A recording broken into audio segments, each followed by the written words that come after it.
Tuvojoties jaunajam mācību gadam, novada pašvaldības pārstāvji apmeklē novada izglītības iestādes ar mērķi novērtēt skolu tehnisko stāvokli, nodrošinājumu ar mācību līdzekļiem, kā arī iepazīstas ar veiktajiem uzlabojumiem, inovācijām un pedagogu sagatavotību mācību programmu īstenošanai.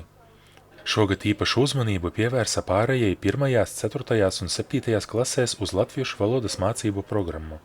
Lai to īstenotu, bija nepieciešams licencēt jaunas izglītības programmas, kā arī nodrošināt pedagoģisko sastāvu, kas varētu mācīt valsts valodā.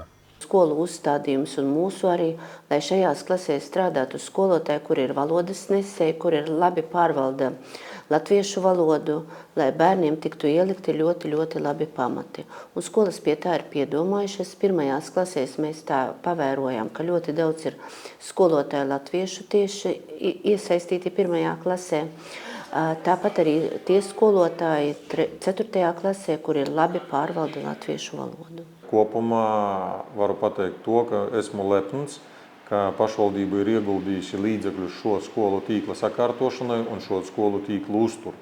Un, protams, gribētu aicināt arī vecākus, tomēr, ja jūs dzīvojat novadā un ja jūs strādājat novadā vai arī braucat pa ceļam uz pilsētas skolu, tad tomēr aicinu izvēlēties novada skolas, jo novada skolās ir klases daudz mazākas un kvalitāte ir diezgan augstā līmenī.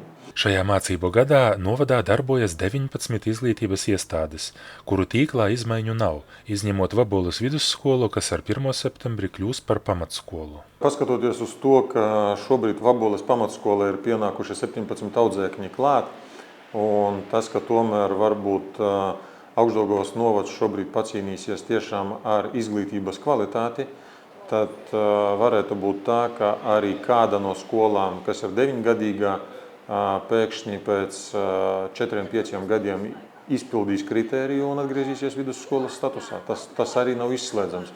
Un, protams, tas arī ir atkarīgs no tā, ka, piemēram, mums ir diezgan liels apdzīvots pagasts Līksna, bet lielākā daļa Līksnas iedzīvotāju savus bērnus ved nevis uz Vaboles pamatskolu, bet ved uz Daugavpili.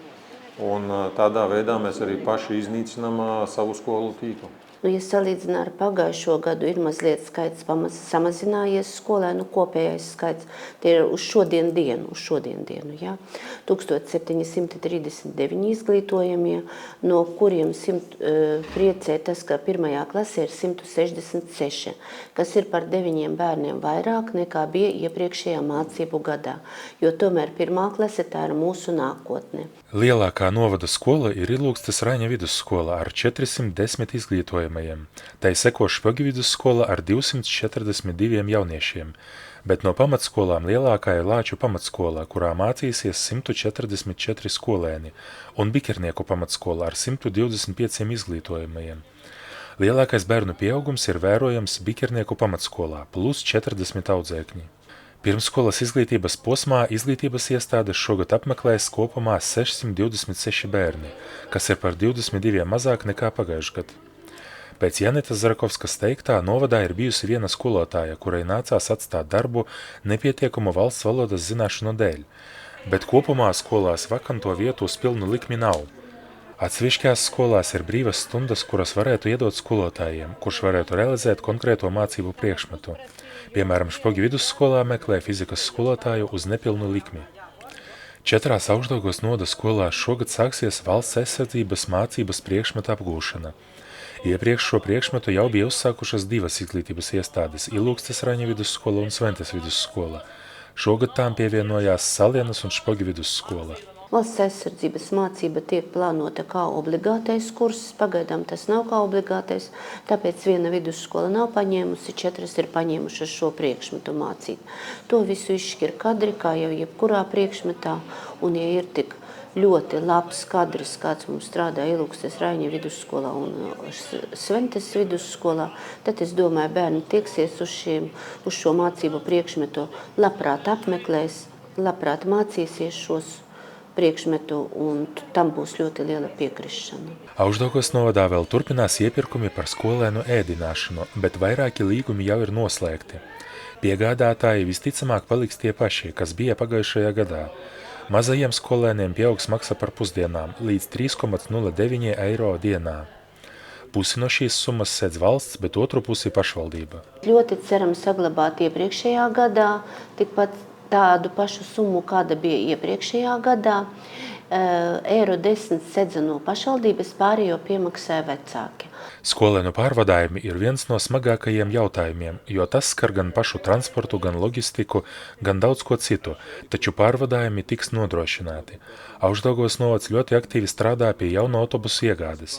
Ir jau pieņemts konkrēts domas lēmums. Janita Zarakovska aicina Izglītības un zinātnes ministriju šajā jautājumā nākt pretī pašvaldībām.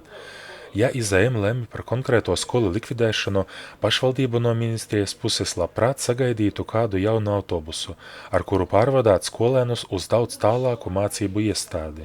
Zinību diena ir diena, kad mēs atgriežamies skolā kā skolēni, kā skolotāji un kā direktori. Un zinību dienā gribētu novēlēt katram savā sirdīs sajust to, ka jūs esat atgriezušies uz mājām, un turpmākie 9 mēneši skola būs jūsu mājas. Veiksmi mācībās, un lai katram izdodas veiksmīgi nomācīties gadu un pārcelties uz jaunu klasi, bet kādam arī aiziet tālāk dzīvē un kļūt par jauniem speciālistiem, iegūstot jaunas zināšanas, bet tomēr atgriežoties uz Augšdaugavas novadu un turpināt savu karjeru šeit. Visiem veiksmi!